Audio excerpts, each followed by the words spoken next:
Marekani imeidhinisha uhamisho makombora takriban 100 ya ulinzi wa anga ya Patriot na roketi 125 ya masafa marefu hadi nchini Ukraine. Gazeti la New York Times limeweza kuripoti hivyo likimnukuu afisa mmoja wa bunge kuhusu taarifa hii, ambapo chini ya sheria za usafirishaji za Marekani, mifumo iliyotengenezwa Marekani haiwezi kusafirishwa tena bila idhini ya awali kutoka Washington. Hatua hiyo inafuatia tamko la Urusi la kusitisha mapigano kwa saa 72 kuanzia mwanzoni mwa mwezi Mei tarehe 8 hadi mwishoni mwa Mei 10 kuadhimisha sikukuu ya ushindi, pamoja na pendekezo la rais wa Urusi Vladimir Putin la kufanya mazungumzo ya moja kwa moja ya amani huko mjini Istanbul Mei 15 mwaka huu.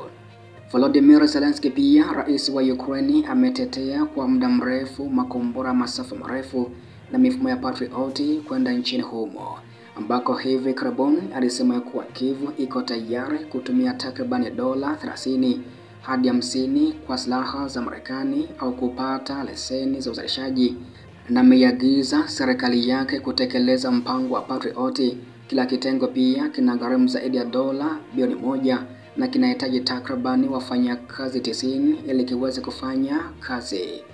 Tangu arudi madarakani mwezi Januari, rais wa Marekani Donald Trump hajaidhinisha msaada mpya wa kijeshi kwenda huko nchini Ukraine.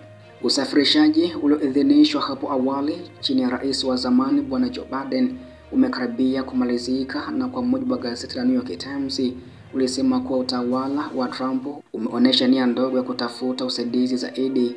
Badala yake umewataka washirika wa Ulaya wa NATO kuchukua sehemu kubwa mzigo wa kuisaidia Ukraine.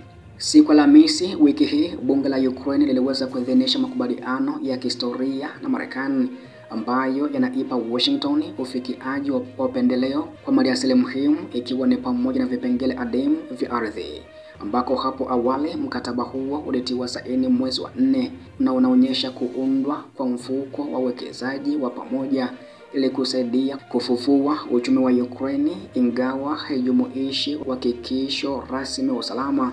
Lakini Kyiv inaona makubaliano hayo kama njia ya ushirikiano wa kina na Marekani na uungwaji mkono wa kijeshi katika siku zijazo.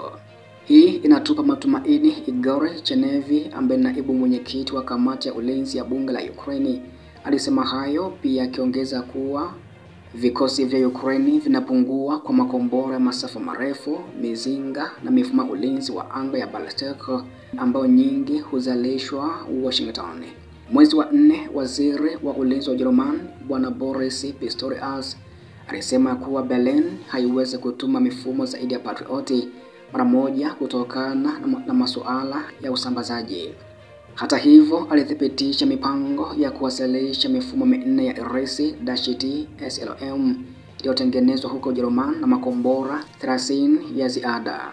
Ujerumani pia imetuma magari 60 yanayostahimili migodi, makombora 50 ya mizinga na kiingilia kati cha Iris-T, ambako pia serikali ya kansela Friedrich Merz imeamua kuacha kuchapisha maelezo ya usafirishaji, ikilenga kubaini utata wa kimkakati.